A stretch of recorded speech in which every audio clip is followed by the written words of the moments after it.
ओकारं बिंदु संयुक्तं नित्यं ध्यायन्ति योगिनः कामदं मोक्षदं चैव ओंकाराय नमो नमः।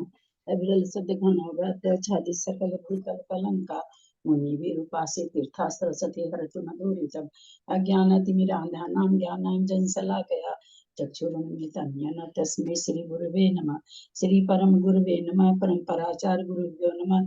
सकल कलुष विध्वंसकं श्रेषां परिवर्धकं धर्म संबंधकं भव्य जीव मन प्रतिबोध कारकम पुण्य प्रकाश पापणासमितम शास्त्रम अष्टपाण ग्रंथ नामदे से मूल ग्रंथ करता है श्री श्रवण की देवास्त्र उत्तर ग्रंथ करता है श्री गंधर देवा प्रतिगंधर देवा तेषां वचन सार्थम आसाद्य श्रीमद कुंद कुंदाचार्य ने विरचितं तं शास्त्रं श्रोतारः सावधानतया शृण्वन्तु।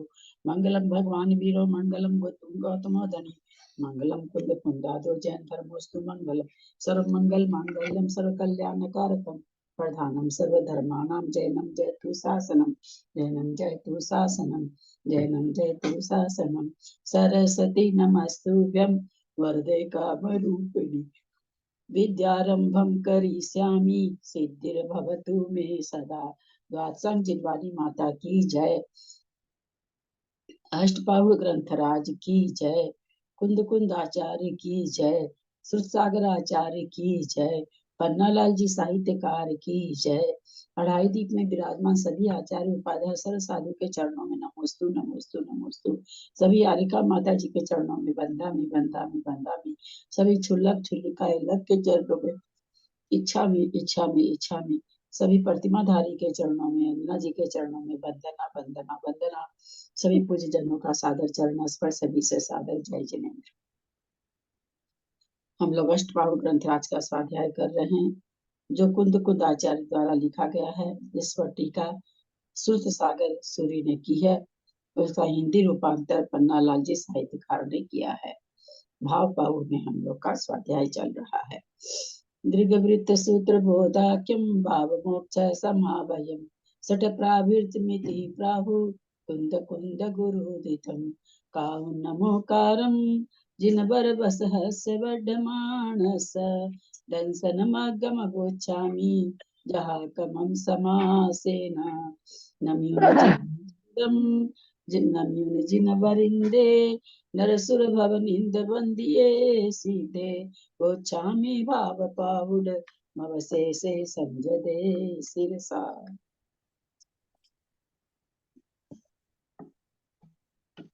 इसका शायद संस्कृत रह गया था ना।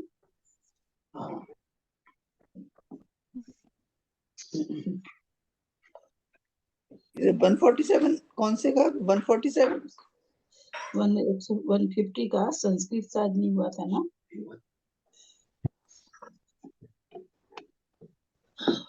हिंदी तो हो गई थी संस्कृत नहीं हुई थी। संस्कृत करे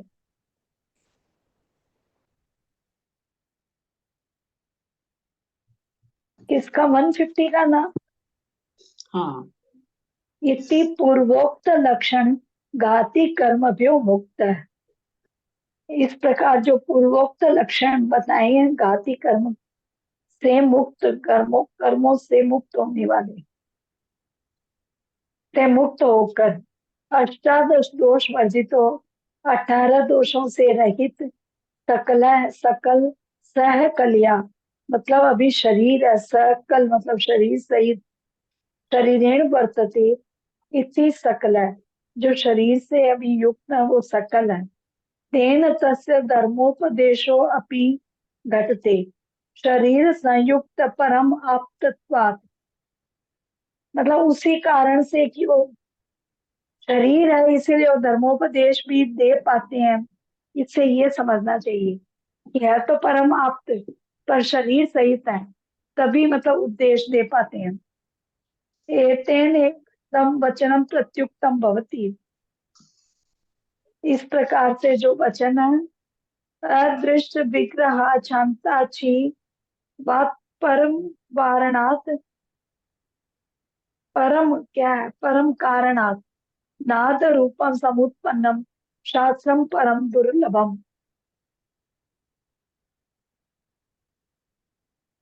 अदृष्ट मतलब जिनका शरीर तो अदृष्ट है जो शांत है, जो परम जीवात्मा, परम कारण भूत है। नाद रूपम समुत्पन्नम शास्त्रम परम दुर्लभम। शिव का कहाँ से आ गया इसमें? नाद ये रूपी लोग मानते हैं जो उस शिव से। शिव का वो बसता है ना, उसी से निकले हैं ना माहेश्वरी सूत्र जो निकले हैं, जो हम लोग अच्छा, मेरे को नहीं पता। संस्कृत, जो हम हाँ। लोग अपने समय में पढ़े, उसमें स्कूल कॉलेज में जो संस्कृत चलती है, तो डमरू माहेश्वरी के डमरू से डमरू वो निकले हैं 14 सूत्र। अच्छा, तो उससे सारी व्याकरण बनी, उसी के परम लिए है। दुर्लभ नाथ रूप शास्त्र उत्पन्न हुआ है। शरीर से शास्त्रोत्पत्तिनम संगच्छते कूर्म रोमवत बंध्यास्तन बंध्यास्तनम दैवत शश विषाणवत विष्णु पदलाम पदला विष्णु पदलतांतवत मरु मरीचि कोदकवत। शरीर से शास्त्र की उत्पत्ति होना, मतलब ऐसे है जैसे अगर कछुए के रोम होना, बंध्या स्त्री के पुत्र होना, या खरगोश के कान नहीं सींग होना, हम्म, सिंह होना, और विष्णु पद मतलब छत से सिंह, आकाश से पुष्प को। आकाश कहाँ से आ गया इसमें? विष्णु पद लतांतवत। मरु मरीचि तो मृग मरीचिका हो गया कि वो पानी जैसा लगता और होता नहीं है। अष्टौ स्थानानि वर्णानाम इति शब्दानाम करण कारणत्वात्। त्रैलोक्य ग्रह से दीप है, प्रद्योत का त्रिभुवन प्रदीप है। तीन लोक रूपी ग्रह को प्रकाशित करने वाले दीप, मतलब त्रिभुवन के प्रदीप। ददातु मम मह्यम, मुझे दे उत्तमम बोधम केवल ज्ञानम। उत्तम बोध, उत्तम ज्ञान यानी केवल ज्ञान। इति इष्ट प्रार्थना श्री कुंद कुंदाचार्याणाम शास्त्र कर्ण से फलाभिलाषित्वात्। इस प्रकार की प्रार्थना श्री कुंद कुंद आचार्य शास्त्र कर्ण के फल की अभिलाषा से मतलब कहते हैं। अथ केते अष्टादश दोषा इति चेद उक्ता अप्युचन्ते। अब वो 18 दोष कौन से हैं ये बताते हैं। शुद्ध पिपासा जरा तंक जन्मांतर यस्मया न राग द्वेष मोहश यस्याप्त स प्रकीर्त्यते। आप्त का लक्षण बताते हुए, ये रत्नकर्ण शाखाचार्य की है ना, हम भद्राचार्य बताते हैं 18 दोषों को। शुद्धा, तृषा, शुद्ध पिपासा जरा, बुढ़ापा, आतंक, जन्म, मरण, भय, विस्मय और राग द्वेष मोह से क्या क्या आ जाएगा? राग द्वेष मोह। और चकार बाद में बताया, चकार में आ गए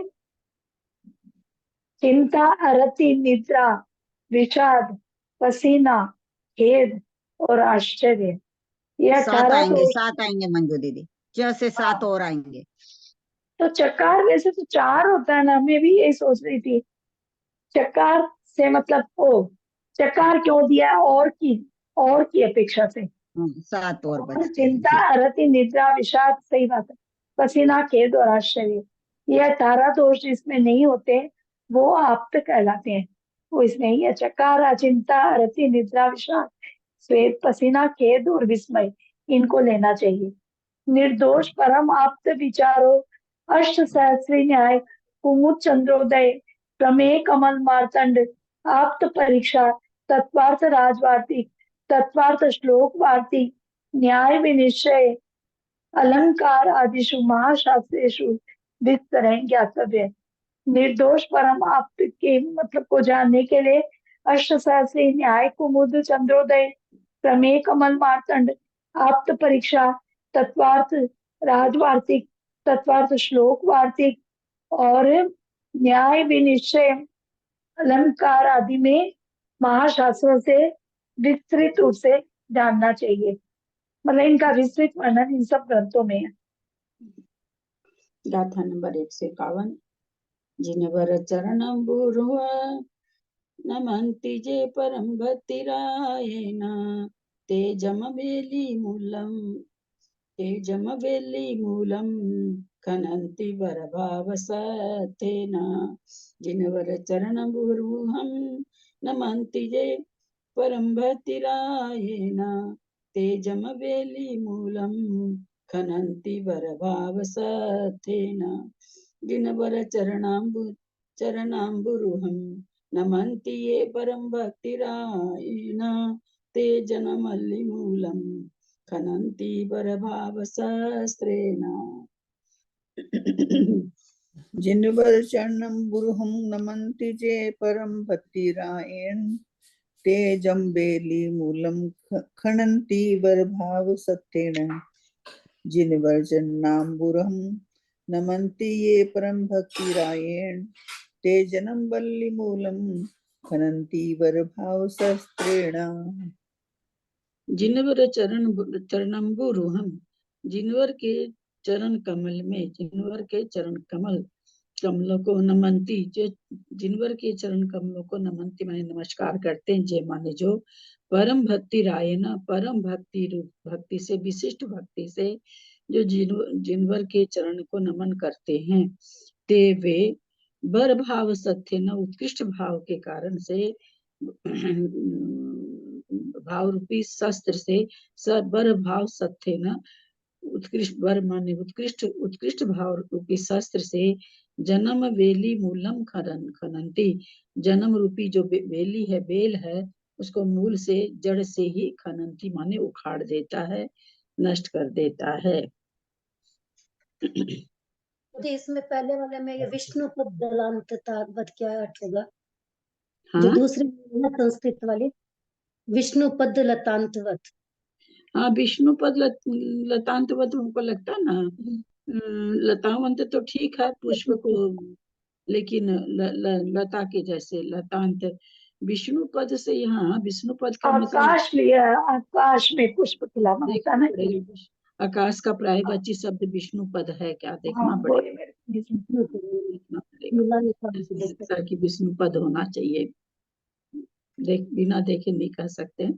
हिंदी से तो वही लग रहा, आकाश में पुष्प तो लतांतवत तो ठीक है, लेकिन विष्णु पद लतांतवत।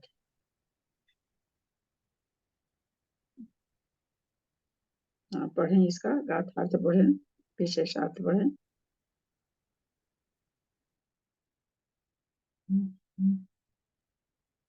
जो उत्कृष्ट भक्ति संबंधी राग से जिनेन्द्र देव के चरण कमलों को नमस्कार करते हैं, वे उत्तम भाव रूपी शस्त्र के द्वारा संसार रूपी लता के मूल को उखाड़ देते हैं।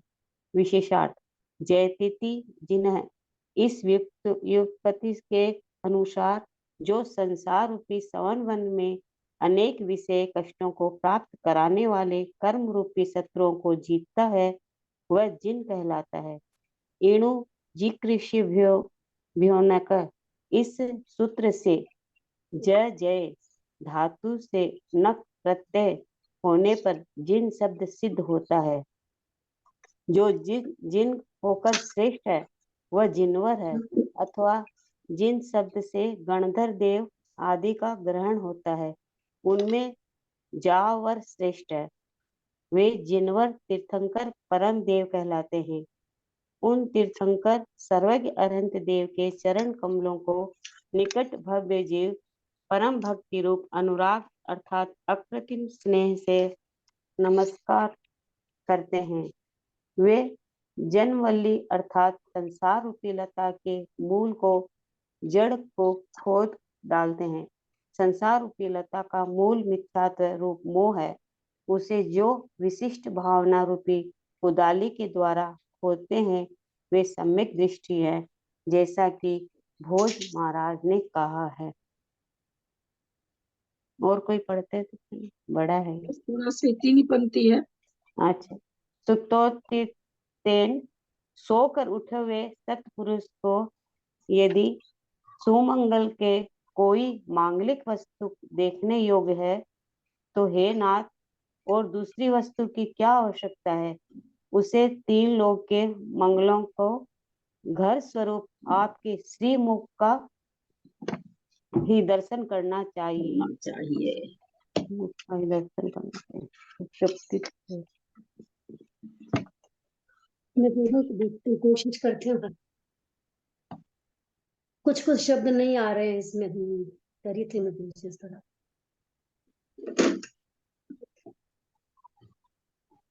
जिनवर चरणम गुरु है, जिन्होंने एक विषय भव गहन व्यसन प्रापण हेतुन, जिनके द्वारा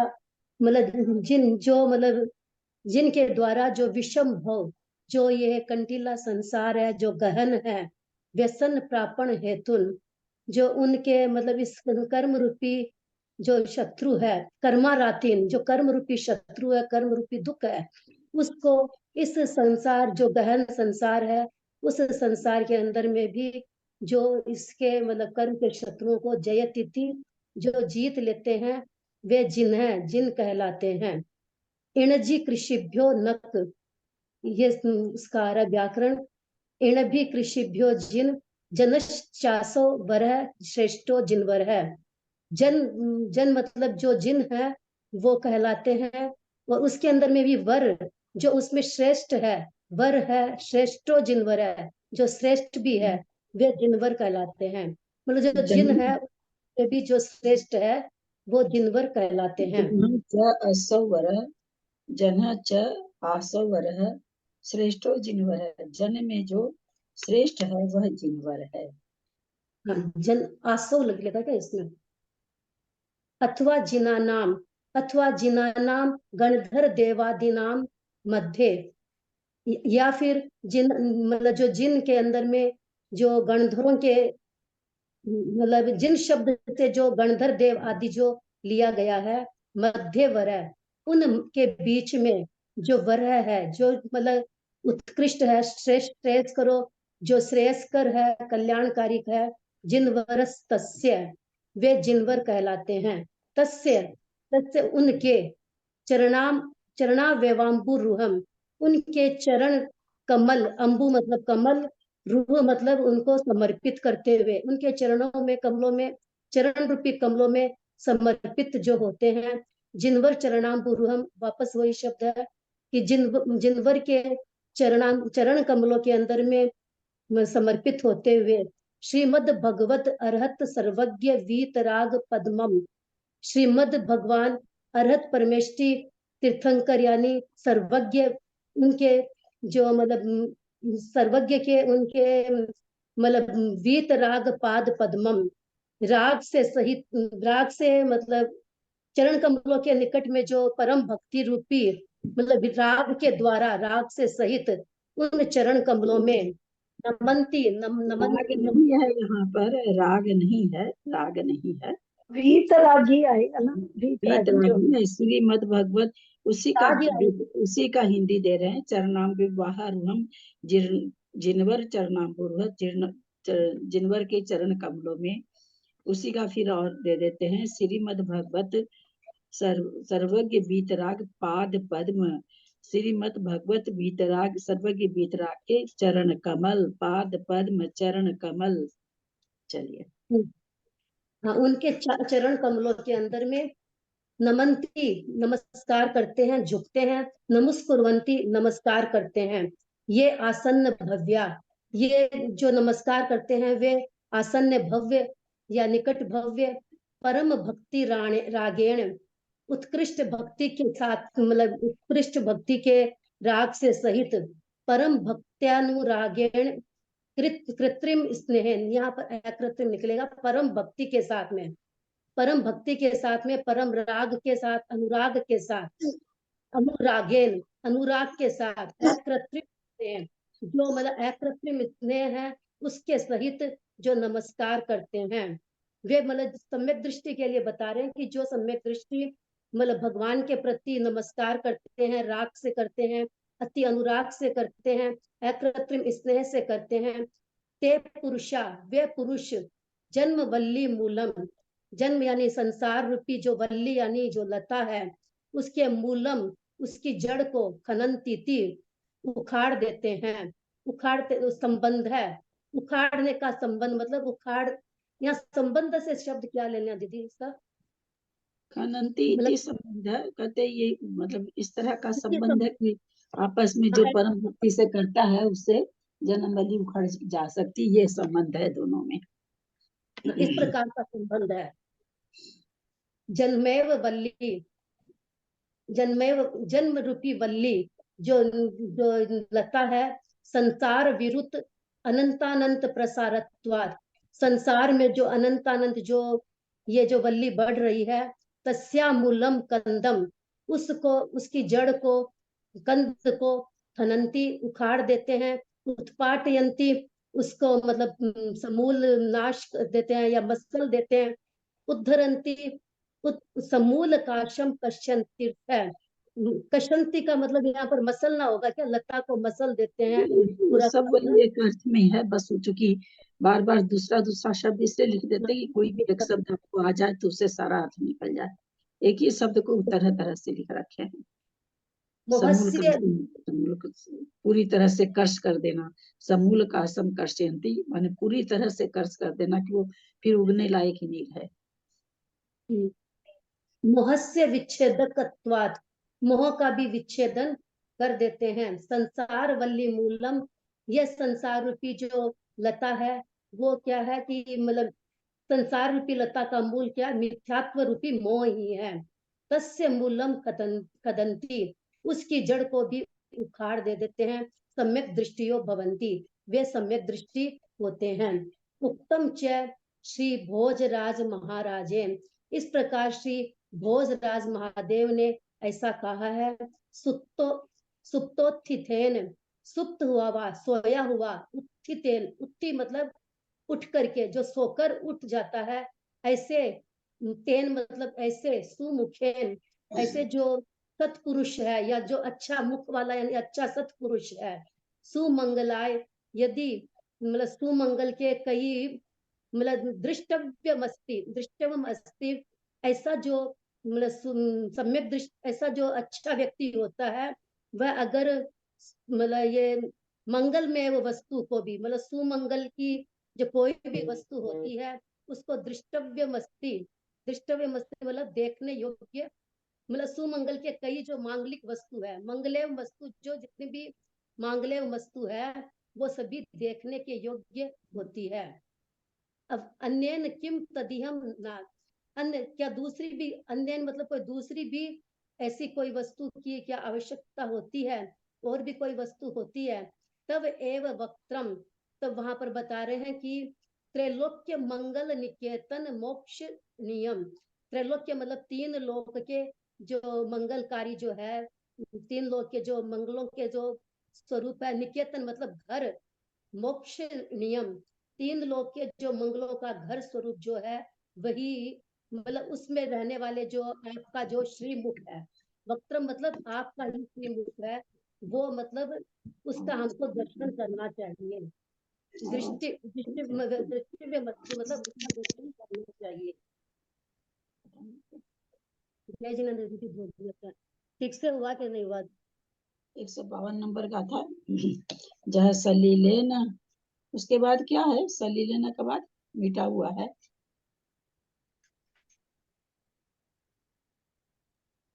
नहीं है हमारे में यहाँ भी भी हमारे में मिटा हुआ है। हाँ है निपई, हमारे मैं में के मिटा लिए हुआ नहीं तो ऐसे खाली अच्छा, नहीं एक छोटा सा दो जैसा भी है एकदम। दो लिखा हुआ है, कुछ पता नहीं। जह सलिले न लिपई कमल निपंतम सहावै सहाव पैडिये भावे न लिपई कसाय वियसे विषये हिंसा पुरिसो। जह सलिले न लिपई कमल निपंतम सहावै सहाव पैडिये भावे न लिपई कसाय विषये हिंसा पुरिसो। यथा सलिलेन लिप्यते कमलिनी पत्र स्वभाव प्रकीर्तया तथा भावेन न लिप्यते कसाय विषये सत पुरुषः। जह सलिलेण लिप्पै कमलनिपत्तम सहाव पयडिये तह भावेन न लिप्पै कसाय विषये हिंस पुरुषो। यथा सलिलेन न लिप्यते कमलिनी पत्रम स्वभाव प्रकृत्या तथा भावेन न लिप्यते कषाय विषय सत्पुरुष। प्रणाम दीदी। यह मन जिस प्रकार से सलीले न माने जल के द्वारा न लिंपायमान नहीं होता है। कमलनी पत्तम, कमल का पत्ता या कमलनी का पत्ता। स्वभाव पढ़िए, अपने स्वाभाविक स्वभाव से ही, उसका स्वभाव ही वैसा है, ऐसा नहीं कि वो स्वभाव से ही उसका पत्ता, कमलिनी का पत्ता जल से लिप्त नहीं होता है। तह भावेन, उसी तरह से भावेन न लिपई, भाव से लिपायमान नहीं होता है। कसाय विषय ही सब पुरुषों, उसी तरह से सत्पुरुष कसाय और विषय से भाव के द्वारा लिपायमान नहीं होते। स्वभाव से ही भावेन, स्वभाव से ही लिपायमान नहीं होते हैं, विषयों से लिप्त नहीं होते हैं। गाथार्थ। जिस प्रकार कमलिनी का पत्ता स्वभाव से ही जल से लिप्त तो नहीं होता, उसी प्रकार सत्पुरुष सम्यक दृष्टि मनुष्य स्वभाव से ही कसाय और विषयों से लिप्त नहीं होता। विशेषार्थ। जिस प्रकार निस्वभाव के कारण कमलिनी का पत्ता पानी से लिप्त नहीं होता है, उसी प्रकार सत्पुरुष सम्यक दृष्टि जीव विनेन्द्र देव के चरण कमलों की भक्ति रूपी सम्यक्त के कारण क्रोधादि कसायों तथा इस प्रसादी विषयों से लिप्त नहीं होता। जैसा कि कहा है, धात्रीवाला सम्यक दृष्टि मनुष्य धात्रीवाल। धात्रीवाल मतलब सम्यक दृष्टि मनुष्य धात्रीवाल। आगे दिया हुआ इसका, है धात्रीवाल। देखो इसमें आगे धाई जैसे बच्चे को पालती है। धात्री बाल, धात्री के बच्चे, धाय का बच्चा। असतीनाथ। कमलिनी पत्र पर स्थित जल और जली हुई रस्सी के समान राज्य का उपभोग करता हुआ भी पापी नहीं होता है। भावार्थ। जिस प्रकार धाय बालक का पालन करती हुई भी उसे अपना बालक नहीं मानती है, जिस प्रकार पुरुष अपनी दुष्चरित्रा स्त्री से संबंध रखता हुआ भी उसे विरक्त रहता है, जिस प्रकार कमलिनी के पत्र पर पड़ा हुआ पानी उस पर रहता हुआ भी उसे भिन्न रहता है, और जली हुई रस्सी जिस प्रकार ऊपर से मांस को लिए भी दिखती है परंतु भीतर से अत्यंत निर्बल रहती है, उसी प्रकार सम्यक दृष्टि जीव राज्य आदि का उपभोग करता हुआ भी अंतरंग से आसक्त नहीं होता, अतः पापी नहीं कहलाता। मैं करूं दीदी? प्रणाम। हाँ, करिए। यथा एन प्रकारेण सलिलेन जलेन न लिप्यते न स्पृश्यते। यथा मने जिस प्रकार से पानी से न लिप्यते, नहीं लिपित होता है, नहीं छूता है। किम कर्मतापन्नम, कौन उस कर्म से लिप्त नहीं होता है? तो कमलिनी पत्रम, कमलिनी का पत्र माने कमल के फूल का जो पत्ता है। पद्मिनी छद मतलब कमल के पद में मतलब कमल का ही जो छद पत्ता है वो नहीं होता है। स्वभाव प्रकृत्या निस्वभावेन, अपने स्वभाव की प्रकृति के कारण यानी स्वभाव के द्वारा वो पानी से लिप्त नहीं होता है। तथा तेन प्रकारेण भावेन जिन चरण कमल भक्ति लक्षण सम्यक्त्वेन कारण भूतेन कृत्वा, तथा तेन प्रकारेण उसी प्रकार से भावेन भावों के द्वारा जिन चरण मतलब भगवान के चरण कमल की भक्ति से भक्ति पूर्वक जो जिसका लक्षण है सम्यक्त्व के द्वारा सम्यक्त्व के द्वारा जो कर्म करते वो करता है। के करते भूते न लिप्यते, कौन ऐसा करके लिप्यते नहीं होता है मतलब उससे अनुरंजित नहीं होता है। तो बोलते हैं कसाये क्रोध मान लोभे विषय सुखे स्पर्श रंग वर्ण शब्दे सत्पुरुष सम्यक दृष्टि जीव है।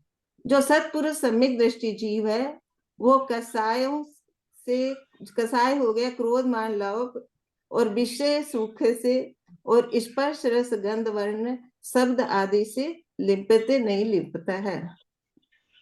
तथा चोक्तम कहते हैं धात्री बाला असतीनाथ पद्मिनी दलवारिवत दग्ध रजु वदावासम भुजन राज्यम न पाप भक्त। जिस तरह की धात्री बाला धाई के जो बच्चे को पालती है लेकिन उससे लिपती नहीं है, उसको उसका खाली वो पालती है। असतीनाथ मतलब जो पुरुष है दूसरे स्त्री के पास जाता है फिर भी उससे लिंपाईमान नहीं होता है। और पद्मिनी दलवत वारिवत, और उसी तरह पद्मिनी मतलब कमल के दल माने पत्ता बानी में रहते हुए उससे लिंपाई नहीं होता है। दग्ध रजु वदाभासम, और जली हुई रस्सी खाली रस्सी जैसी दिखती है वो, लेकिन उसमें वो शक्ति नहीं है। भूजन राज्यम न पाप भाग, उसी तरह राज्यवादी का भूजन करते हुए भोगता हुआ भी वो पाप का बंध उसमें पाप में लिप्त नहीं होता है। सम्यक दृष्टि मनुष्य उसी तरह से पाप का भागी नहीं होता है। दीदी एक इसमें डाला में एक लाइन आई है ना, वो इसी में बैठती है दीदी। के ही पय ग्रह में न रचे जो जलते भिन्न कमल है, नगर नारी को प्यार यथा कादे में हे अमल है। ये लाइन इसमें बैठती है दीदी, ठीक है ना? बराबर। प्रणाम करती हूँ दीदी, प्रणाम करती हूँ। तेचिए भणामि हम जे, तेचिए भणामि हम जे, सयल कला शील संजम गुणेहिम बहुदोषाणा वासो सुमलिन चेतन सावय समोसो। तेचिए भणामि हम जे, सयल कला शील संजम गुणेहिम बहुदोषाणा वासो सुमलिन चेतन साव समोसो। तानि भणामि हम ते सकल कलाशील संयम गुणे बहुदोषा नामावाश सुमलिन चित्त न श्रावक समस।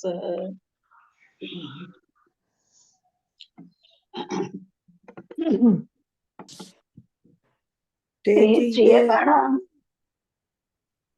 बोलो। तेजिए भणामि हम जे, सयल कला शील संजम गुणेहिम बहुदोषाणा वासो सुमलिन चित्तोन सावय समोसो। तानेत्र भणामि अहम ये सकल कला शील संयम गुण है बहुदोषाणामावासः सुमलिन चित्त न श्रावक समहमः। तेचिए भणामि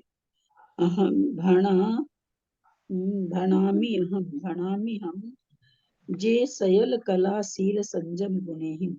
बोला है ते नीचे भणामि, मैं उन्हीं को तेजिए उन्हीं को भणामि माने मैं कहूंगा, अहम माने मैं उन्हीं को कहूंगा जे माने जो सकल कला से सकल शील संयम सभी शील संयम जो शील संयम से गुण से संयुक्त हो। सकल कला शील संयम गुण, सकल कला और शील संयम से जो गुण से युक्त हैं उन्हीं को मैं मतलब जो परिपूर्ण है उन्हीं को कहूंगा। क्या कहूंगा? जो सम्यक दृष्टि कहूंगा। बहुदोषाना वासो, जो बहुत दोष को वास दे रखे हैं, यानी जिनमें बहुत सारे दोष हैं। सुमलिन चित्तो, और मलिन चित्त वाले हैं। न सावय समोसो, वो तो श्रावक के जैसा भी नहीं है, यानी मैं उसको श्रावक भी नहीं कहूंगा। जो सकल गुणशील से संयुक्त हैं उन्हें मैं उनको सत्पुरुष या मुनि कहूंगा, या सम्यक दृष्टि कहूंगा। लेकिन जो इनसे बहुत दोष के जो आवास हैं उनको तो मैं श्रावक भी नहीं कहूंगा। मैं उन्हीं को सत्पुरुष अथवा मुनि कहता हूँ जो शील संयम तथा गुणों के द्वारा परिपूर्ण है। जो अनेक दोषों का स्थान तथा अत्यंत मलिन चित्त है वह तो श्रावक के भी समान नहीं है। विशेषार्थ श्री कुंद स्वामी कहते हैं कि जो शील संयम तथा गुणों के द्वारा सकल कला है, अर्थात समीचीन रीति से परीक्षा देने वाले हैं, जिनके शील, संयम और गुणों में कभी कमी नहीं आती, वे ही मुनि हैं। जैसा कि कहा, यथा चतुर्भी, जिस प्रकार घिसना, छेदना, तपाना और ताड़ना, इन 4 उपायों से स्वर्ण की परीक्षा की जाती है, उसी प्रकार श्रुत, शील, तप और दया रूप गुण के द्वारा धर्म की परीक्षा की जाती है। जैसा कि कहा है, संयमो, जिसमें संयम, शील, शौच तथा तप विद्यमान है, वही गुरु हो सकता है, क्योंकि तपाना, छेदना, घिसना तथा चोट खाना आदि कार्यों में जो समर्थ है, वही सुवन हो सकता है। इसके विपरीत जो अनेक दोषों अथवा अत्याचारों का आवास हो, अथवा जो स्त्रियों की भुजाओं के आलिंगन की इच्छा रखता हो, तथा जिसका चित्त अत्यंत मलिन हो, वह मुनि नहीं है। वह तो श्रावक के भी समान नहीं है, क्योंकि श्रावक दान, पूजा आदि लाभ से संयुक्त होने के कारण उत्तम है। जैसा कि कहा है, वर्गारहस्य, आगे होने वाले उस तप की अपेक्षा तो जिसमें कि देवांगनाओं के कटाक्ष रूप लुटेरों के द्वारा वैराग्य रूपी संपदा लुट जाती है, आज गृहस्थ रहना भी अच्छा है। गाथा में चे शब्द दिया है, उसे चिंज, चेंज आदि प्राकृत व्याकरण के सूत्र से द्वित्व हो गया है। चिंज का अर्थ अवधारण है। और भी कहा है, पेचिए, संसार में वे ही धन्य हैं, वे ही सत्पुरुष है और वे ही जीवित है, जो यौन रूपी गहरे हृदय में गिरकर भी लीला से उसे पार कर सकते हैं।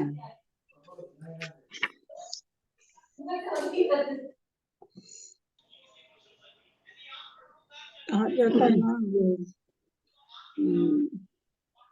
अगर स्त्रीलिंग छेदना है तो क्या आरिका पद धारण कर लो। म्यूट हूँ मैं? नहीं आ रही है आवाज। कभी तुम म्यूट करो, तो बहुत आवाज आ रही।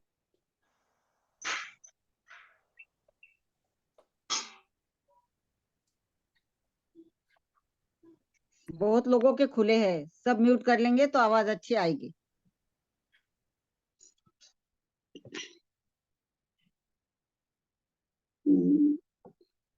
कहते ना भाई, आगे बढ़ाने के लिए बोलते ही हैं उपदेश में कि एक बार श्राविका व्रत, सॉरी, आरिका बन जाओ तो स्त्रीलिंग का छेद हो जाता है। जो उपदेश करने वाले मुनि महाराज हैं, उनका स्त्रीलिंग छिद गया है क्या?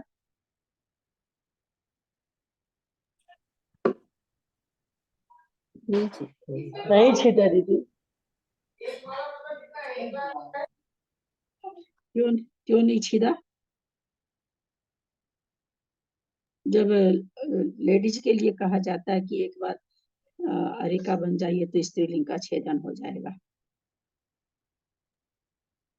सम्यक दर्शन के साथ आरिका बनेगी या सम्यक दर्शन होगा तभी, और अभी पंचम काल में सब मिथ्यात्व के साथ आरिका या मुनि तभी कहलाते हैं जब सम्यक दृष्टि होते हैं, अन्यथा तो कहलाते ही नहीं है वो तो। हाँ वही तो, अगर सम्यक दृष्टि कहलाते हैं तो उस हिसाब से फिर छिद जाएगा। किसी को आरिका और मुनि बोला जा रहा है ना, उसमें ग्रहित है कि वो सम्यक दृष्टि है, अन्यथा मुनि बोला ही नहीं, फिर तो वो कहा जाएगा द्रव्य लिंगी, द्रव्य आरिका, वो थोड़ी कहा जा रहा, मुनि आरिका कहा जा रहा। मुनि आरिका तभी कहा जाता है जब भावलिंगी हो, तभी। तब छिद जाएगा दीदी, छिद जाएगा, क्योंकि सम्यक दर्शन हो गया है। पुरुष का जो स्त्री में राग होता है उस अपेक्षा से, हाँ, पुरुष का जो स्त्री में राग होता है उस अपेक्षा से, मतलब एक खतरनाक है। कहाँ घटा दिए इसमें? नहीं राग नहीं, से मुनि वेद मतलब 9वें जैसे गुण स्थान तक जाता है ना, तीनों वेद, तो उस हिसाब से तीनों वेद 9वें गुण स्थान तक द्रव्य वेद की बात है, भाव वेद तो जाता ही है।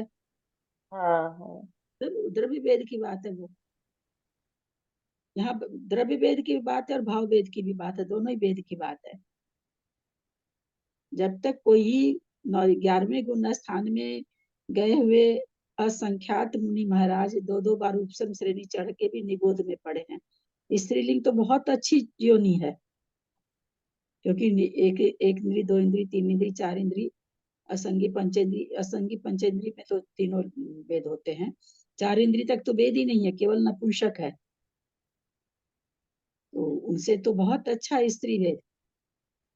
कब कब कब होगा कि नहीं अब तो ये स्त्री बनेगा ही नहीं, चाहे वो पुरुष हो चाहे वो स्त्री हो, ऐसा कब होगा? तो छाई सम्यक दर्शन हो जाएगा उसके बाद। सम्यक दर्शन होने के बाद अगर किसी को छाई सम्यक दर्शन हो गया तो फिर कह सकते हैं कि ये अब कभी भी स्त्री लिंग में नहीं आएगा, चाहे वो 2-4 भाव पाए, जो भी भाव पाए, पर वो स्त्री लिंग में नहीं आएगा। द्रव्य स्त्री नहीं, द्रव्य स्त्री भी नहीं बनेगा, भाव स्त्री भी नहीं बनेगा, दोनों स्त्री नहीं बनेगा वो।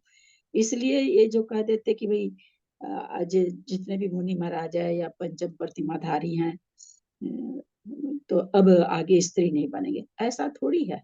छाइक सम्यक दर्शन थोड़ी है किसी, अभी तो है ही नहीं, पंचम काल में तो है ही नहीं है। तो ये जो दिमाग में है कि एक बार आरिका बन गए, ऐसा कुछ नहीं है। जब मुनि महाराज ने गोद में पढ़े तो स्त्रियां को तो कोई औकात ही नहीं है कुछ भी उनके सामने। तो जब तक छाइक सम्यक दर्शन नहीं हो तब तक कोई भी कुछ भी अर्धपुद्गल परावर्तन तक एक इंद्री में रूलते रहिए, निगोद में रूलते रहिए, पता नहीं कहाँ कहाँ रूलना होगा, तब जाके वो काल पूरा होगा। इसलिए छाइक सम्यक दर्शन, छाइक सम्यक दृष्टि के साथ कोई भी व्रत नहीं ले तो भी नहीं बनेगा स्त्री। चौथा गुण स्थान में तो भी वो अगली पर्याय उसकी स्त्री की, न भाव स्त्री की होगी न द्रव्य स्त्री की होगी, दोनों स्त्री की नहीं होगी। तो स्त्री वेद से जो चढ़ते हैं श्रेणी मानते हैं जो, वो नेचुरली पूर्व भाव से सम्यक दर्शन के साथ नहीं आए हैं। अगर सम्यक दर्शन के साथ आते तो भाव स्त्री वेद भी नहीं रहता हमको। तो ये निश्चय हो जाता है कि जो स्त्री वेद से या नपुंसक वेद तो फिर भी छाइक सम्यक दर्शन के बाद भी होता है। क्यों होता है? छाइक सम्यक दर्शन के बाद नपुंसक वेद हो सकता है, कैसे? भाव से तीनों वेद होते हैं ना। अभी तो बता रहे हैं कि स्त्री वेद भाव से भी नहीं होगा। छाइक सम्यक दर्शन प्राप्त करने के बाद में अपनी चर्चा चल रही है, स्त्री वेद ही नहीं होगा, लेकिन नपुंसक वेद ही होता है। कैसे होता है? थोड़ा सा दौड़ाइए दिमाग। छाइक सम्यक दृष्टि तो है, लेकिन नरक चला गया तो वहां नपुंसक वेद ही है। अरे श्रेणिक महाराज आंख के सामने ही है ना। हाँ, उनका एग्जाम्पल है। हाथ कंगन को क्या अरसी है ना। छाइक सम्यक दृष्टि होकर के अगर पहले नरकायु बांध ली, पीछे छाइक सम्यक दर्शन प्राप्त, सम्यक दर्शन प्राप्त करने के बाद कभी भी नपुंसक या स्त्रीलिंग नहीं बांधेगा, वेद नहीं बांधेगा, लेकिन उसके पहले उन्होंने बांध लिया तो कदाचित नपुंसक वेद तो हो सकता है छाइक सम्यक दृष्टि को, लेकिन स्त्री वेद नहीं होता, नियम से नहीं होता। तो इसलिए छेदन कब होगा स्त्रीलिंग का? जब छाइक सम्यक दर्शन होगा। अन्यथा ये बोलने के कि स्त्री वेद ये कर लो, दीक्षा ले लो तो स्त्री वेद का छेदन हो जाएगा, ऐसा नहीं बोल के ऐसा बोलना चाहिए छाइक सम्यक दर्शन प्राप्त कर लो तो स्त्रीलिंग छेदन हो जाएगा। तब अब वो बोलेंगे तो कोई माता जी नहीं बनेंगे, क्योंकि अभी तो छाइक सम्यक दर्शन है नहीं। बोलेंगे भाई स्त्रीलिंग तो छेदेगा नहीं, तो चलो कौन कड़े कड़े व्रत नियम पालन करे, तो बोल दिया जाता है कि भाई स्त्रीलिंग का छेदन कर लो। हालांकि सीता अच्छा छायोपसमिक सम्यक दर्शन भी है, अगर छूटता नहीं है तो भी वो भी नहीं बनेगा, वो भी स्त्रीलिंग नहीं बनेगा, लेकिन छूट जाने पर बन सकता है। जब पुरुष पेशेंट है, वो पीड़ी हुई है, हाँ सिर जब चक्कर पुरुष मारना म्हणजे समझता ना, उसको भी डर लगता है, नहीं तो ये पैसे मारते ही बेटा बीच में, बताते ही नहीं तो। हाँ क्या चीज कह रहे हैं? नहीं, कोई लगता है वो खुद खुला की रह बात कर रहे जोर हैं से बात, विद्या दीदी। गलती से खुला रह गया, उनका नहीं रहता है वैसे। छायोपसमिक भी नियम छूटेगा नहीं, कोई ये नहीं कि जाएगा ही, 66 सागर तक रह सकता है, फिर अंत समय में अंतर्मुख पहले अगर छाई कुछ प्राप्त कर ले तो मोक्ष चला जाए। पर यहाँ कहने का एकांत से हम कब कहेंगे कि नहीं स्त्रीलिंग का छेदन हो गया? अगर छाइक सम्यक दर्शन हो गया तो एकांत से जिसको कहेंगे भाई ऐसा होता ही है। छायोपसमिक सम्यक दर्शन के साथ सीता जी का उदाहरण आता है खाली कि छायोपसमिक सम्यक दर्शन के साथ गई हुई हैं, 16वें स्वर्ग में बन रखी है, प्रतिंद्र आएंगी, फिर चक्रवर्ती बनेगी एक भाव में, फिर गंधर्व बनेगी। चक्रवर्ती बनेंगे तो रावण लक्ष्मण दोनों उनके पुत्र बनेंगे, उस पर्याय में, और फिर वो गंधर्व बनेगी, उसके बीच में स्वर्ग जाएगी, गंधर्व बनेगी और तब वो मोक्ष जाएगी। तो वो उसका अभी छाया सम्यक दर्शन कंटिन्यू चल रहा है उनका, सीता जी का, ऐसा पुराणों में आया है। दीदी ऐसा भी कहते हैं ना दीदी। प्रणाम दीदी। दीदी अच्छा, विजया जी बोलिए, आप बोलिए पहले। हाँ दीदी, अपन ऐसा भी सुना है ना अपन ने कि अगर तिलतुष मात्र भी परिग्रह रखते मुनि तो निगोद के पात्र है। तो जब निगोद में जा सकते तो श्री पर्याय की कौन सी बात है ना दीदी। वही तो, जी निगोद में स्त्री पर्याय तो बहुत अच्छी है, बहुत अच्छी है। 4 जी इंद्री से जी ऊपर जी जन्मेंगे, त्रियंश में जी। भी जाएंगे तो 4 इंद्री से ऊपर ही जन्मेंगे। हाँ जी कविता जी क्या बोल रहे थे आप? सादर प्रणाम दीदी, सादर प्रणाम करती हूँ।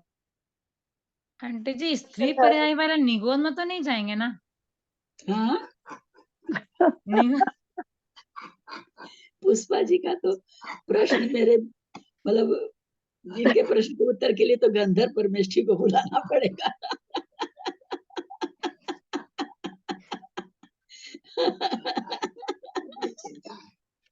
हाँ ठीक बोले।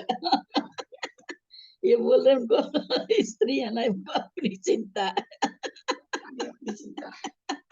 दीदी वो अपनी बाजू रख रहे हैं, पुष्पा दीदी अपनी बाजू रख रहे हैं कि हाँ अपन निगोद नहीं जाएंगे। जी जी।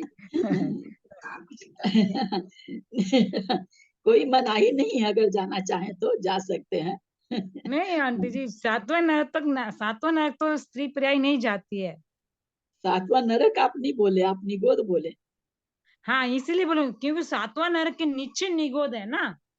अरे तो निगोद स्थान से क्यों लेती हैं?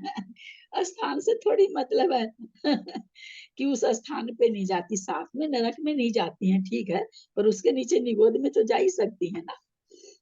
उसका थोड़ी अब घूमना कोई चाहे तो वहां तक घूम के आ भी गए हैं, और भी घूम सकते हैं, कोई मनाही नहीं है। एकदम खुला हुआ है दरवाजा, बड़ा बड़ा दरवाजा बना हुआ है, कितने भी लंबे चौड़े हो जाइए तो भी मैं तो पहुंच सोच रही इतना दिन आंटी जी 7वां नरक तो नहीं जाएंगे बाबा, निगोद तो जाएंगे नहीं। अच्छा है, बच गए। जाए। और निगोद वहीं थोड़ी होता है पुष्पा जी, तीनों लोग में ठसाठस भरे हुए निगोद राशि। निगोदिया जीव अपने को आंख से थोड़ी दिखाई देते हैं।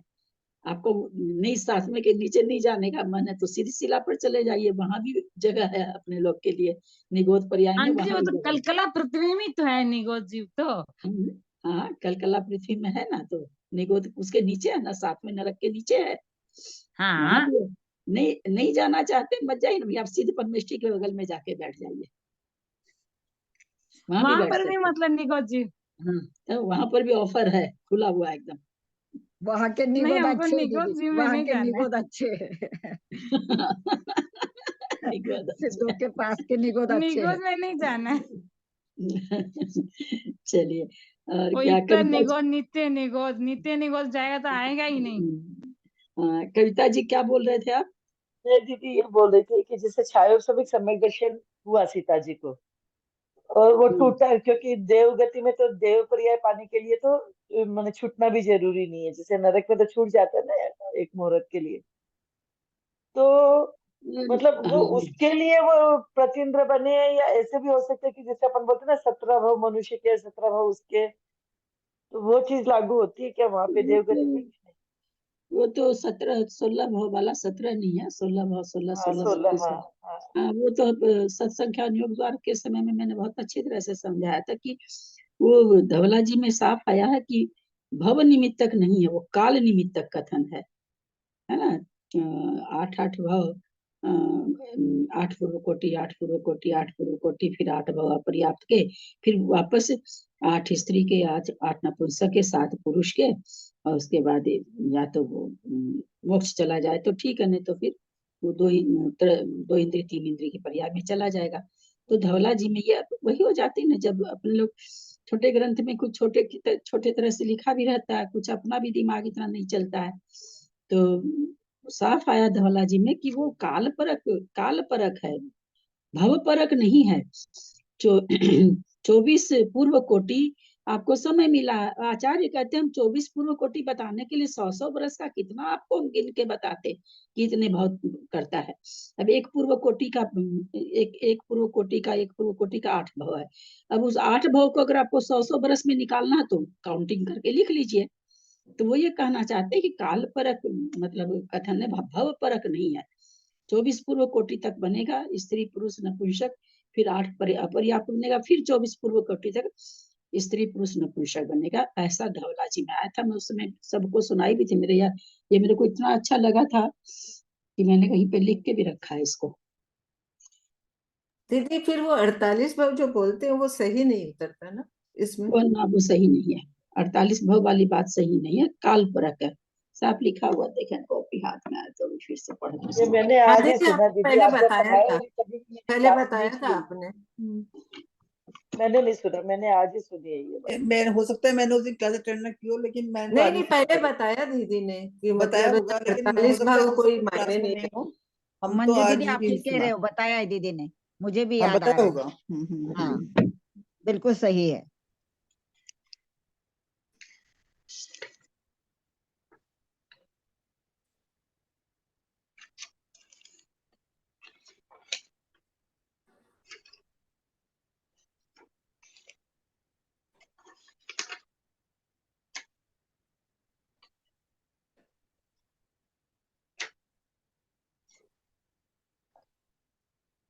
किसी भी चीज को बहुत अच्छी तरह से रखने की आदत नहीं होने से ना दिक्कत होती है।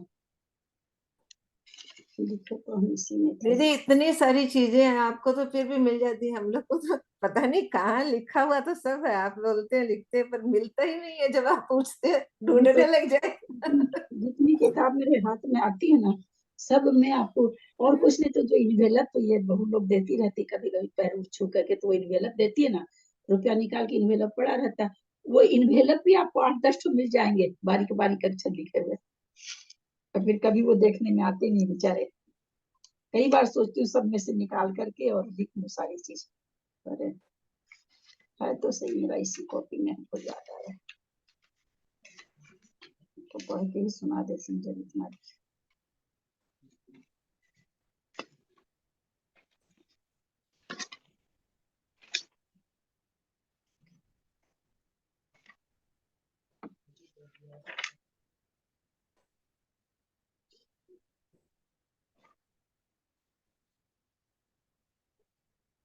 कितनी चीज लिखी हुई पलट के नहीं देखते।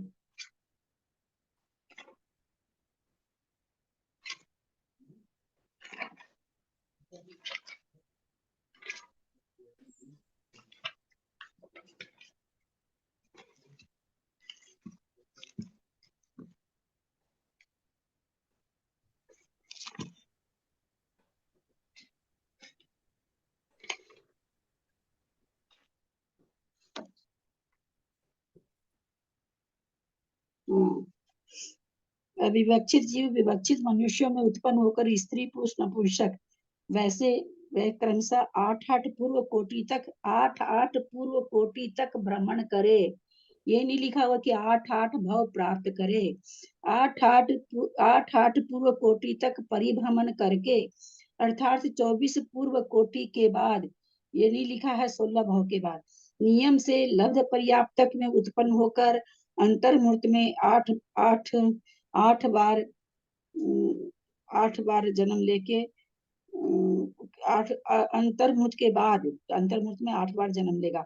पुनः स्त्री व नपुंसक के 8-8 पूर्व कोटि भाव लिखा हुआ ही नहीं है, तथा पुरुष वेदी में 7 पूर्व कोटि प्रबंध परिभ्रमण करके देव कुरु या उत्तर कुरु में 3 पल्योपम तक रहकर देव में उत्पन्न होने वाले के 47 पूर्व कोटि से अधिक 3 पल्योपम आयु पाई जाती। किसके ये आयु पाई जाती? सबके तो होता नहीं है। अधिक से अधिक जो ये आयु पाई जा रही मतलब मनुष्य की, मनुष्य पर्याय की 47 पूर्व कोटि, तो कहते ऐसे जीव को पाई जाएगी। अब देखिए नीचे लिखा, मनुष्य में निरंतर रहने का यह उत्कृष्ट काल त्रस पर्याय के 2000 सागर वर्ष के उत्कृष्ट काल में एक ही बार उत्पन्न होने का नियम नहीं है। इस 47 पूर्व कोटियों से अधिक 3 पल्यों कम काल में मात्र 48 भव ही प्राप्त होने का भी नियम नहीं है। क्योंकि अधिक भव भी संभव है। सठ खंडागम जी के सूत्रों धवल टीका में मात्र उत्कृष्ट काल का निरूपण है। भवों की संख्या कथन नहीं है, भवों की संख्या कपोल कल्पित है। बहुत अच्छा मैसेज, मतलब ये तो है जानकारी मिली। दीदी इसमें तो ना बहुत सारे भाव मिल जाएंगे। हाँ तो अरे भैया कितना भोग चाह रहे हैं, अनादिकाल से कितने भोग लिए होंगे, बता सकते हैं क्या? किसी नहीं, भी ये चीज तो का एक बार के लिए है ना, कि मतलब लगातार लगातार लगातार कोई रह सकता है तो 47 पूर्व कोटि प्लस 3 पल रह सकता है, लगातार कोई मनुष्य में रह सकता है, मनुष्य परिवार नपुंसक और ये कोई रहा तो इतने समय तक रह सकता है। इतने समय में भाव कितना भी करे, 100 बरस का कर ले, एक बीच में पूर्व कोटि का करे, 120 बरस का कर ले, जैसे भी करे कंटिन्यू पुरुष बनेगा और स्त्री बनेगा और नपुंसक बनेगा। फिर 8 अपर्याप्त लेगा, फिर उसके बाद स्त्री और पुरुष का, स्त्री और नपुंसक का तो 8 पूर्व कोटि, 8 पूर्व कोटि, पुरुष का 7 ही पूर्व कोटि बन करके फिर वो भोग भूमि में चला जाएगा 3 पल्ले की आयु लेके। दीदी ये जैसे ना एक बार जैसे निगोज से निकलता है तो 2000 सागर तक जो अपन बोलते हैं कि उतना तक वो तरस पर्याय में रहता है, फिर निगोज जाता है। तो जो ये जो बीच में ये इतना जो त्रियंश पर्याय में रहता है, उसमें ये 48 पूर्व कोटि है क्या, हाँ कि मनुष्य का पर्याय मिलेगा? हाँ मतलब उत्कृष्ट काल रहता हो कोई, बहुत कोई बिरला जीव रहता होगा, बिरला जीव होता होगा जो 2000 की तरस पर्याय पूरी करता होगा। एक बार आया मनुष्य बना फिर चला गया, निगोद में पृथ्वी में चला गया, उसमें चला गया, जरूरी थोड़ी है 2000 सागर प्लस 96 पूर्व कोटि, उतना है उसका काल। तो उतना काल तक रहे तरस पर्याय मतलब 2-3 इंद्री सब आ गया उसमें, कोई जरूरी नहीं है कि रहे, पर कहते हैं कोई रहे अधिक से अधिक तो इतना रहे, फिर उसको नियम से निगोद में जाना ही पड़ेगा। अपने सिखरी लाल जी भाई साहब स्वाध्याय में हमेशा बोला करते थे, कहीं जाना आखिरी समय हुआ निगोद में जानो पड़ा, कहीं जाना तरस पर्याय को आखिरी समय हुआ निगोद में जानो, प्राय बोल ही देते थे 2-4 दिन से एक बार ये बात, कि क्या पता आखिरी भाव हो। और अब जो भाव है, अब समय पूरा हो गया, 2000 सागर 96 पूर्व कोटि, तो निगोद में जाना ही पड़ेगा, कोई उपाय नहीं है। अगर मोक्ष गए तो चले गए, मोक्ष नहीं गए तो जाना पड़ेगा। दीदी दीदी कैसे आपका भाव लिखा से हुआ निगोज डाल देना ना दीदी, दीदी आपका लिखा हुआ जो है वो ग्रुप में डाल देना ना, ये वो तो अच्छा रहेगा, हम भी लिख लेंगे दीदी, आप लोग को राइटिंग समझ में आएगी, ठीक है डाल देंगे। समझ लेंगे। हाँ थोड़ा अच्छा रहेगा दीदी। प्रणाम करती हूँ दीदी आपको, भाई साहब आपको भी प्रणाम करती हूँ। दीदी कैसे पता चलता है कौन से भाव से निगोज जाता है? कहाँ पता चलता है, अपने लोग को भाव संभालने की ऐसे लगता है कि वो अगर भाव नहीं भाव करे। नहीं, अगर भाव ही संभल जाए तो आदमी खराब भाव करे ही क्यों। और सबसे बड़ी बात है समय वर्ती परिणाम होते हैं ना, मुश्किल ये है समय नहीं पकड़ में आता है ना, समय नहीं पकड़ में आता, बहुत ही मतलब मिनटों का भी, मिनट शायद मिनट वाला भाव पकड़ में, तो जब तक तो पकड़ते तब तक तो अपना भाव और चाहे डाउन हो जाता है चाहे उत्कृष्ट हो जाता है, जो भी कहाँ भाव पकड़ाता है बहुत। वो भी मोटा भाव, कम से कम इतना स्वाध्याय करते हैं तो मन में चिंतन तो आने लगा, कोई बात ऐसी होती तो अपने को रोकते हैं झट से, करे नहीं हम ये क्या सोच ले, नहीं सोचना चाहिए हमको, कम से कम स्वाध्याय के बल से ये भावना तो आ गई अंदर की, अपने आप में रोक लगाने लगे। स्वाध्याय नहीं करते थे, ये भी कहाँ था, हम अपनी बात ही कह रहे हैं, जैन धर्म में तो हम 25 साल से 26-27 साल से आए हैं, पहले थोड़ी था जितना इधर में स्वाध्याय से बदलाव आया है, तो 4-5 साल पहले इतना बदलाव नहीं था। ठीक है कि नैतिक शिक्षा है कि भाई किसी को दुख मत दो, किसी को सताओ नहीं, सबका हेल्प करो, एक वो नैतिक शिक्षा थी जो तो थी ही, उसमें तो खैर कहीं कहीं हम लोग को तो नैतिक शिक्षा बचपन में इतनी ज्यादा दी गई, स्कूल में भी डंडा मार मार के समझिए, तो वो अलग चीज हो गई। पर ये भाव को नहीं, भाव अच्छे रखने चाहिए, वो चीज तो कभी था ही नहीं, हर क्षण क्षण, और अभी भी बिगड़ता ही है, अभी कौन सा नहीं बिगड़ता है, पर बस नॉलेज है तो अपने को जल्दी से संभाल लेते हैं, जैसे पकड़ में आता करे मेरे तो परिणाम। और मैं तो जब से वो विशुद्ध सागर जी का वो स्वाध्याय, उस दिन आप थे कि नहीं, आपके पीछे से मैं पढ़ी थी क्या, तब से तो मैं पूजा करते करते दूसरी बात मन में आती तो तुरंत मन में आता, अरे मैं तो अपहरण हो गई। बहुत अच्छा आया था वक्तव्य विशुद्ध सागर, मैंने दो बार सुनाया अपने ग्रुप में, आप शायद नहीं थे लगता, मंजू जी थी क्या? हाँ वो वाली जो स्त्री के अपहरण। खिलाफ, अपनी माँ की वाली ना, हाँ ये हाँ मैंने हाँ वीडियो में सुन लिया। हाँ सुना, माँ की वो भाव। जब से वो वाली लाइन पढ़े तब से तो झट से मन में यही आ जाता, पूजा करते करते अगर नजर उठती है किसी को नया देखने की नजर उठ जाती तो अरे फिर मैंने तो अपने भाव को अपहरण कर लिया। तो थोड़ा सा स्वाध्याय से फर्क तो पड़ता ही है, मेरे कहने का मतलब स्वाध्याय से कब का स्वाध्याय कितने मतलब कितनी बुरी तरह पिंच कर जाए अपने जानते थोड़ी हैं। जब भव्यता रहती है, अब सुधरना रहता है तो किसी एक समय का भाव ऐसा पिंच कर जाता है कि उससे कार्य हो जाता है, और उसी समय संजोग से आयु बन जाए, कौन जानता है, कोई जानता थोड़ी। निगोद पर्याय तो संकलेश के कारण ही होती है। निगोद जैसी अभी हम लोग का तो वो संकलेशित भाव उतना हो ही नहीं सकता, अपने लोग की बात कर रहे हैं, हम सबकी नहीं जानते हैं क्योंकि सब में तो आतंकवादी वगैरह है, खड़े खड़े को काट रहे हैं, कर रहे हैं, इसलिए उनके बारे में तो नहीं कह सकते। पर अपने लोग जितने लोग हैं वो उतने संकलेशित भाव अपने लोग के तो अब हो ही नहीं सकते हैं, नहीं तो स्वाध्याय करना ही बेकार हो जाएगा।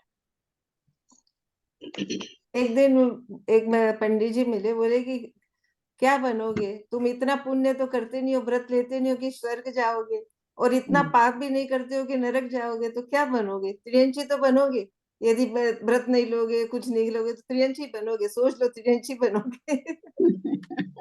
बोले इतना पुण्य भी नहीं है कि भाई स्वर्ग चलेगे, और इतना पाप भी नहीं है करते अपन लोग कि नरक जाए, तो बच्चा क्या? मनुष्य भी इतना पुण्य नहीं करके कि मनुष्य से मनुष्य भी बन जाए, तो अब त्रियंची बनोगे। ऐसा कुछ नहीं व्रत लो, है। नियम लो, व्रत लो, नियम लो। थोड़ा सा ये है, वह शास्त्रों में आए, थोड़ा सा अपने को जांचने का एक ही चीज है कि अगर आयु मान लीजिए नरक बंध गई है, परिणाम बिगड़ते चले जाएंगे। व्रतों के प्रति कोई कहेगा भी तो गुस्सा आएगा कि बड़का न व्रत में क्या आनी जानी रखी, व्रत में व्रत करते हैं, वो परिणाम ही दूसरे हो जाएंगे अगर नरक आयु बन जाएगी तो थोड़ा दीदी मोटे अपन भले ही व्रत नहीं ले सकते, लेकिन अपनी ये भावना रहती है ना कि व्रत लेना अच्छा है, लेना ही चाहिए, भले ही मेरे से नहीं हो रहा, ये तो अपना रहता ही है ना दीदी। वही वही तो कह रहे हैं ना कि अपने लोग का वैसा थोड़ी भाव है कि कहते हैं अरे ये सब कुछ नहीं है, व्रत पर बहुत से लोग बोलते हैं, अभी बोलते हैं ना, अपने लोग में अपनी बात कह रहे हैं, हम किसी और की नहीं। क्या रखा व्रत में, सम्यक दर्शन होने से व्रत ठीक रहता है, सम्यक दर्शन तो ऐसे भी हो जाएगा तो ठीक है। भाव अच्छे रखने चाहिए, परिणाम अच्छे रखने चाहिए, उससे सुख दुख मिलता है, परिणामों से मिलता है। व्रतों में क्या रखा है? नहीं, व्रत लेने से उस सफेद कपड़ों की मर्यादा थोड़ी सी आ जाती है अंदर में, हम नहीं कर पाते हैं उतना वैसा काम। जैसा कि एक बताए थे ना आपको पंच परमेश्वर कहानी, आप लोग निकाल के पढ़िएगा, इसमें से निकाल के गूगल में निकाल के, मुंशी प्रेमचंद की कहानी है पंच परमेश्वर, बहुत अच्छी है, एकदम दिल को छूने वाली है। तो जैसे उस पद को आदमी ग्रहण कर लेता ना तो वो एकदम बदल जाता है, स्वतः ही बदल जाता है, वो रह ही नहीं सकता पहले की भूमिका में, आ ही नहीं सकता। तो भले वो अंदर से सम्यक दर्शन उसको हुआ हो या नहीं हुआ हो, वो एक अलग चीज है, पर वो जो बाहर का रूप धारण किया उससे फर्क आता है, बहुत फर्क आता है। ब्रह्म गुलाल की तरह दीदी, ब्रह्म गुलाल नहीं, क्या मुनि बना था और मुनि ही बन गया बाद में।